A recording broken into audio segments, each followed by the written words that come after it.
नमस्कार विद्यार्थियों, आप सभी का आपके अपने YouTube चैनल आरपीएससी विद नवीन सैनी में स्वागत है। विद्यार्थियों, अपन अनुच्छेद 200 पढ़ेंगे। ये पार्ट नंबर अपना 3 है।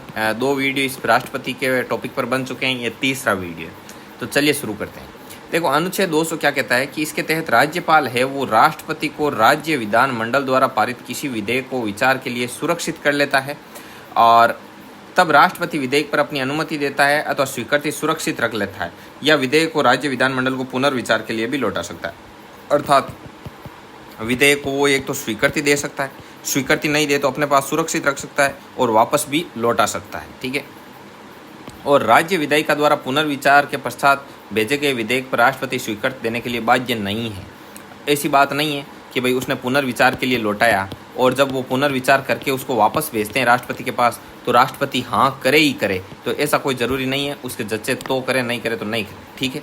और संसद में प्रस्तुत किए जाने वाले विधेयकों में से कुछ में राष्ट्रपति की पूर्ण अनुमति आवश्यक होती है। अर्थात जैसे कुछ विधेयक होते हैं कि वो तो सीधे ही प्रस्तुत कर दिए जाते हैं, और कुछ विधेयक ऐसे होते हैं जिनमें राष्ट्रपति की अनुमति आवश्यक होती है। तो वो कौन कौन से विधेयक हैं जिनमें राष्ट्रपति की अनुमति आवश्यक है?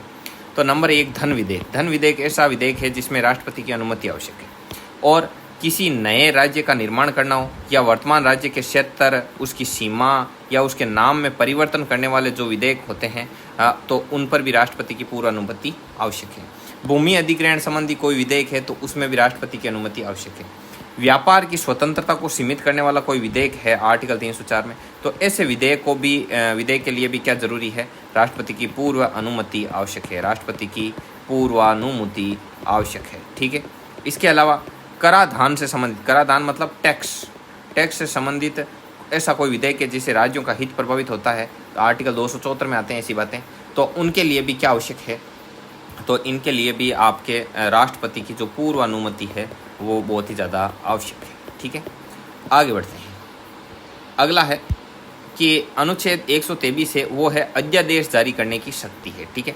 जब संसद का सत्र नहीं चल रहा हो तथा राष्ट्रपति को ये विश्वास हो जाए कि ऐसी परिस्थिति उत्पन्न हो गई है कि अविलंब कार्यवाही आवश्यक है, मतलब राष्ट्रपति को ये विश्वास हो जाता है कि ऐसी कोई परिस्थिति उत्पन्न हो रही है कि संसद का सत्र नहीं चल रहा है, तो उसे जल्द से जल्द उसको कार्यवाही करनी पड़ती है राष्ट्रपति को। ठीक है। और यहाँ राष्ट्रपति को विश्वास शब्द से क्या तात्पर्य? जो केंद्रीय मंत्रिमंडल का विश्वास होता है ना उसको, उन सभी का, तो इसी को क्या बोलते हैं? इसी को बोलते हैं आपको राष्ट्रपति का जो विश्वास। अतः राष्ट्रपति की अध्यादेश जारी करने की शक्ति है वो विवेकीय नहीं है। ये विवेक नहीं, ये नहीं कि उसके स्वयं विवेक पर डिपेंड करेगा। पीछे कुछ अच्छा नहीं चल रहा है, संसद का सत्र नहीं चल रहा है, तो उसको करना ही पड़ेगा कुछ ना कुछ। ठीक है। तो ये उसके विवेक पर डिपेंड नहीं करता, वो सिचुएशन पर डिपेंड करता है। ठीक है। आगे देखो, राष्ट्रपति को अध्यादेश जारी करने की शक्ति उन्हीं विषयों पर है जिन पर संसद को विधि बनाने की शक्ति है। अर्थात संसद जिन जिन चीज़ों पर विधि अर्थात कानून बना सकती है उन चीज़ों पर राष्ट्रपति क्या कर सकता है?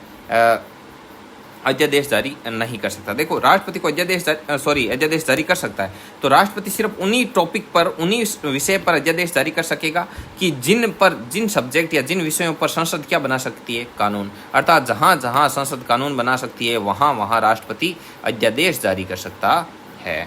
ठीक है। अनुच्छेद 13(3) के इसके अंतर्गत क्या है? विधि में अध्यादेश भी आता है। अतः ऐसा अध्यादेश जो मूल अधिकार का हनन करता हो वो शून्य हो जाएगा। ठीक है।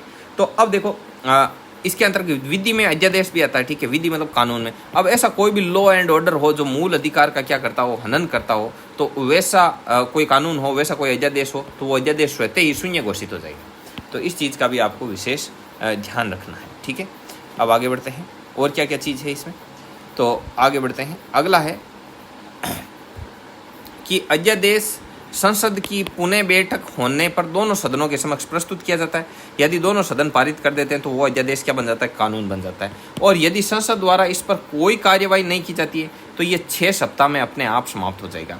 और यदि 6 सप्ताह से पहले संसद इसका निर्नुमोदन कर देता है, मतलब इसको अनुमोदन नहीं करता है, इसको स्वीकृति नहीं देता है, तो ये 6 सप्ताह से पहले ही समाप्त हो जाएगा। और अध्यादेश की जो अंतिम अधिकतम अवधि है वो 6 माह तक हो सकती है, और संसद की मंजूरी न मिलने पर 6 सप्ताह तक।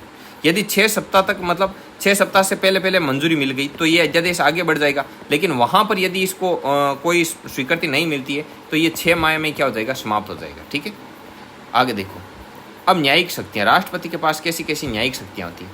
न्यायिक शक्तियों में समाधान की शक्ति आर्टिकल 72 में, तो राष्ट्रपति किसी अपराध के लिए दोषित जो व्यक्ति होता है उसको दंड को क्या कर सकता है, क्षमा कर सकता है, माफ कर सकता है, उसको प्रविलंबन कर सकता है, वेटिंग डाल सकता है, परिहार, विराम या लघुकरण कर सकता है, अपराध को कम कर सकता है, या कोई जैसे सजा है, फांसी की सजा है तो उसको आगे खिसका सकता है। जैसे कोई प्रेग्नेंट है तो भाई एक तो वो प्रेगनेंसी में है तो महिला का तो जो दोष है वो गर्भ में पल रहे बच्चे का क्या दोष है, तो उसकी डिलीवरी के बाद हो सकता है कि उसको फांसी हो, उसकी फांसी की सजा को वो परिवर्तन भी कर सकता है, उम्र कैद में बदल सकता है, ऐसी चीज़ें होती है। ठीक है, वे अपनी इस शक्ति का प्रयोग है वो मंत्रिपरिषद की सलाह पर करता है, ऐसा नहीं कि वो सीधा ऑन द स्पॉट ही कर दे, ऐसी कोई बात नहीं। राष्ट्रपति को यह शक्ति निम्नलिखित मामलों में प्राप्त है, यदि दंड सेना न्यायालय द्वारा दिया गया हो, दंडादेश मृत्युदंड हो, दंड संघीय विषय से संबंधित विधि के विरुद्ध अपराध के लिए दिया गया हो, तो ये राष्ट्रपति को ये शक्ति है ना, तो ये इन मामलों में कि भाई दंड यदि सेना न्यायालय द्वारा दिया गया है, यदि दंड है वो मृत्युदंड है, दंड संघीय विषय से संबंधित विधि के विरुद्ध दिया गया है, तो संघीय विषय से संबंधित कोई मुद्दा है तो उसके जो कानून है उसके विरुद्ध दिया गया है, तो फिर यहाँ पर राष्ट्रपति अपना पावर प्रयोग कर सकता है। ठीक है, और क्षमादान की भी इसके पास शक्ति है, पूरी तरह से ये माफ़ भी कर सकता है, जैसे उसने कभी अपराध किया ही नहीं हो, फांसी की सजा है ये पूरी की पूरी माफ़ कर सकता है, एकदम बाइज्जत बरी, कुछ नहीं किया इसने, इतना पावर है। प्रविलंबन, यह मृत्युदंड को अस्थायी रूप से निलंबित करता है, इसका उद्देश्य दोषी व्यक्ति को समाधान या दंडादेश के स्वरूप में परिवर्तन हेतु याचना के लिए समय देना। यह दंड तो उसको दिया हुआ है, लेकिन उसको ये है कि भाई जैसे 11 तारीख को फांसी हो रही है तो उसके अगले साल की 11 तारीख खिसका दे, मतलब आगे पीछे कर सकता है। परिहार, परिहार क्या होता है, दंड की प्रकृति में परिवर्तन किए बिना दंड की मात्रा को कम करना। ठीक है, तो दंड की मात्रा को ये कम कर सकता है। ठीक है, अब प्रकृति है कि भाई उम्र जेल मृत्युदंड को ये उम्र कैद में बदल दे वगैरह वगैरह ऐसे। लघुकरण क्या होता है, लघुकरण में है कि दंड की प्रकृति में परिवर्तन करते हुए उसे कम करना, जैसे 2 वर्ष के कठोर कारावास को 1 वर्ष के साधारण कारावास में बदलना। विराम का मतलब होता है विशेष कारण से दंड की मात्रा कम करना, गर्भवती महिला को मृत्युदंड को साधारण कारावास में बदलना। भाई कठोर मृत्युदंड है, ठीक है, तो उसको मृत्युदंड को साधारण कारावास में बदल सकता है ये। सर्वोच्च न्यायालय ने इथुरु बनाम आंध्र प्रदेश राज्य 2005 के मामले में कहा कि राष्ट्रपति और राज्यपाल की क्षमादान की शक्ति का पुनर्लोकन किया जा सकता है यदि राष्ट्रपति और राज्यपाल है दोनों ने मान लो कोई भी समाधान किया तो उस समाधान क्यों किया वगैरह वगैरह उसका वापस पुनरावलोकन भी किया जा सकता है। ऐसी बात नहीं है कि उन्होंने कर दिया सो कर दिया, अब कोई उसके बारे में बात ही नहीं करेगा, ऐसी बात नहीं है, वापस उस पर पुनरावलोकन किया जा सकता है। अगला है राष्ट्रपति को परामर्श का भी अधिकार है, आर्टिकल 143। राष्ट्रपति को उच्चतम न्यायालय से विधि या तथ्य के सार्वजनिक महत्व के विषय पर परामर्श करने का अधिकार है। वो उच्चतम न्यायालय के साथ, सुप्रीम कोर्ट के साथ क्या कर सकता है, इस टॉपिक पर क्या कर सकता है, डिस्कस भी कर सकता है। ठीक है, अगला, राष्ट्रपति सलाह मानने के लिए बाध्य नहीं है और ना ही सुप्रीम कोर्ट को सलाह देने के लिए। ये जरूरी नहीं है कि सुप्रीम कोर्ट जो सलाह दे उसको राष्ट्रपति माने, और ये भी जरूरी नहीं है कि राष्ट्रपति सलाह मांगे तो सुप्रीम कोर्ट सलाह दे ही दे। ठीक है, जैसे कोई ऐसा मामला होता है धर्म संबंधी, तो सुप्रीम कोर्ट को बोलते हैं कि आप फैसला दीजिए, सुप्रीम कोर्ट जरूरी थोड़ी वो सलाह दे, वो राय देगा ही नहीं कि भाई हमें बीच में क्यों घसीट रहे हो, तो ये बात भी है। वित्तीय शक्तियाँ, तो वित्तीय शक्तियाँ कौन कौन सी है, मैं 1 मिनट पानी पी लेता हूँ।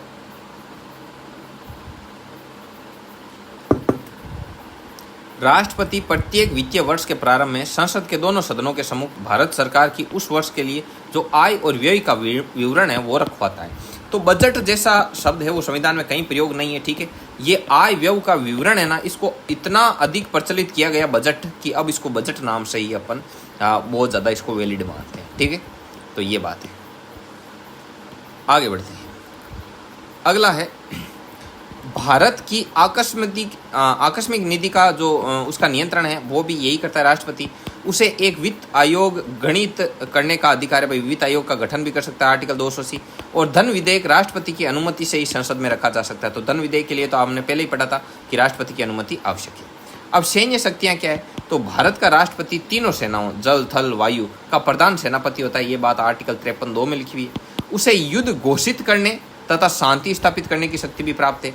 ये तीनों सेनाओं के अध्यक्षों की नियुक्ति भी करता है। और राष्ट्रपति की सैन्य शक्ति कार्यपालिका के अधीन है, अर्थात मंत्रिपरिषद की सलाह से ही वो सैन्य शक्ति का प्रयोग कर सकता है। ऐसा नहीं कि मन में आया युद्ध घोषित कर दिया कि बस युद्ध होगा भाई, ऐसे नहीं होगा।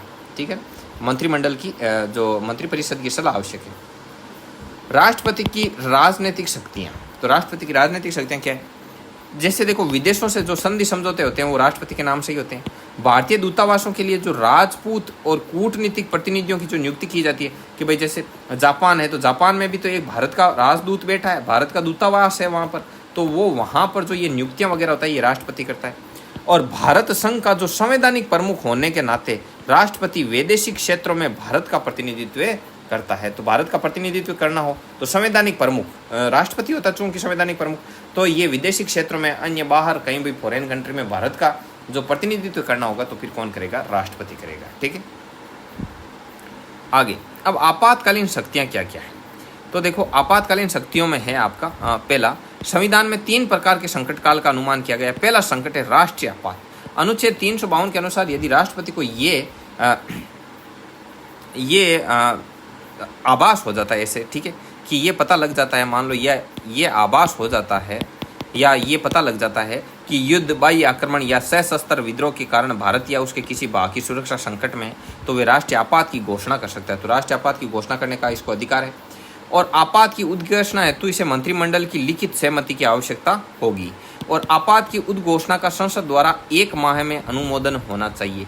ये नहीं कि इसने तो राष्ट्रपति ने तो सहमति के लिए बोल दिया है लेकिन वापस 1 महीने तक कोई रिजल्ट ही नहीं आया, तो रिजल्ट आना चाहिए, तुरंत एक्शन लो। अनुमोदन के पश्चात आपात 6 माह तक लागू रहेगा और 6 माह बाद भी लागू रखने के लिए इसका पुनः अनुमोदन आवश्यक है। अर्थात एक बार परमिशन मिल गई आपात के लिए तो 6 माह तक तो इमरजेंसी रहेगी और 6 माह के बाद भी यदि इसको और आगे बढ़ाना है तो एक बार फिर से वापस क्या चाहिए? स्वीकृति चाहिए भाई। ऐसा नहीं है कि बस एक बार हमने अनुमति ले ली अब हम इसको 3 साल तक खींच देंगे, नहीं, ऐसा नहीं। 6 महीने बाद आगे और बढ़ाना है आपात तो और अनुमति लो, मंत्रिमंडल से सहमति होनी चाहिए। दोनों सदनों में विशेष बहुमत से पारित होना चाहिए, ऐसा नहीं है, विशेष बहुमत मिलना चाहिए। जो ये राष्ट्रीय आपात घोषित कर रहे हो ना, तो इसकी स्वीकृति के लिए विशेष बहुमत की आवश्यकता होती है। विशेष बहुमत का मतलब क्या होता है? सदन के कुल सदस्यों का बहुमत, उस सदन में उपस्थित या जो मतदान करने वाले सदस्य हैं उनमें 2/3 बहुमत से कितना बहुमत मिलना चाहिए? 2/3। तो 2/3 का मतलब होता है 66% के लगभग इसको क्या मिलना चाहिए? बहुमत मिलना चाहिए। और विशेष बहुमत का प्रावधान है वो 44वें संविधान संशोधन द्वारा संविधान संशोधन में ये बात कही गई थी, ये विशेष बहुमत वाली।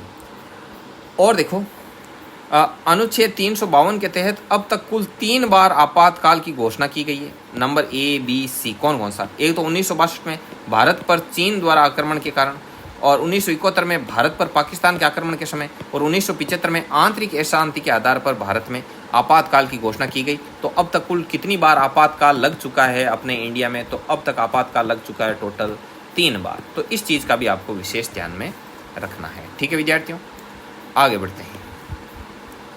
आगे राष्ट्रपति शासन। तो राष्ट्रपति शासन के लिए क्या है कि संविधान के अनुच्छेद 356 के अनुसार यदि किसी राज्य के राज्यपाल से प्रतिवेदन मिलने पर या राष्ट्रपति को यह समाधान हो जाए कि उस राज्य का शासन संविधान के उपबंधों के अनुसार नहीं चलाया जा सकता है, और दूसरा यदि कोई राज्य केंद्र द्वारा दिए गए निर्देशों का पालन करने में असमर्थ रहता है, तो ऐसी उद्घोषणा जारी करने के 2 माह के भीतर इसका संसद के दोनों सदनों द्वारा अनुमोदन हो जाना चाहिए। मतलब किसी राज्यपाल ने ऐसा बोल दिया कि भाई हमारे तो यहाँ पर कानून के अनुसार कुछ चल नहीं रहा, मामला बिगड़ रहा है, तो राष्ट्रपति इसके लिए क्या करेगा? मंत्रिपरिषद से वो लेगा सलाह, ठीक है, और उनकी जो सहमति मिल जाएगी, अनुमोदन हो जाएगा 2 माह के भीतर तो इसका अनुमोदन हो जाना चाहिए। और दोनों सदनों के साधारण बहुमत पर यह अनुमोदन 6 माह तक प्रभावी रहेगा और कुल मिलाकर 3 वर्ष से अधिक समय तक जारी नहीं रह सकता। हो सकता है कि 6 माह तक तो वो क्या होगा? अब जैसे मान लो पहले राज्यपाल वगैरह ने सूचित कर दिया कि भाई मामला नहीं चल रहा, राष्ट्रपति ने कहा ठीक है, मंत्रिपरिषद से लेते हैं सलाह, तो 2 माह के भीतर सलाह का निर्णय उनको देना है, उन्होंने निर्णय दे दिया, राष्ट्रपति शासन लग गया। अब 6 माह तक तो ये प्रभावी रहेगा राष्ट्रपति शासन। 6 माह से आगे बढ़ाना है तो फिर से अनुमोदन लो, और इस प्रकार अनुमोदन लेते लेते आप 3 वर्ष तक तो इमरजेंसी रख सकते हो, राष्ट्रपति शासन वहाँ पर लागू रख सकते हो, लेकिन उसके बाद में आगे जारी नहीं रह सकता। तो ये बात है। इसके बाद में आता है वित्तीय आपात। तो वित्तीय आपात के बारे में हम जो नेक्स्ट वीडियो आएगा, नेक्स्ट वीडियो बोले तो आपका जो पार्ट नंबर 4 आएगा, उस पार्ट नंबर 4 में हम आगे की बातों को लेकर के चर्चा करेंगे। ये टोटल 26 पेज की PDF है। कितनी पेज की? 26 पेज की। और ये जो स्क्रीन पर अभी आया है वित्तीय आपात वाला, ये 21 नंबर पेज है। तो आगे का जो वीडियो आएगा उसमें आगे का कंटेंट आपको निश्चित तौर पर मिलेगा। तो चलिए विद्यार्थियों, यदि आपको कंटेंट अच्छा लगता है तो आप इसको ज़्यादा से ज़्यादा लोगों तक शेयर कीजिएगा। मिलते हैं नेक्स्ट वीडियो में, तब तक के लिए जय हिंद, जय भारत।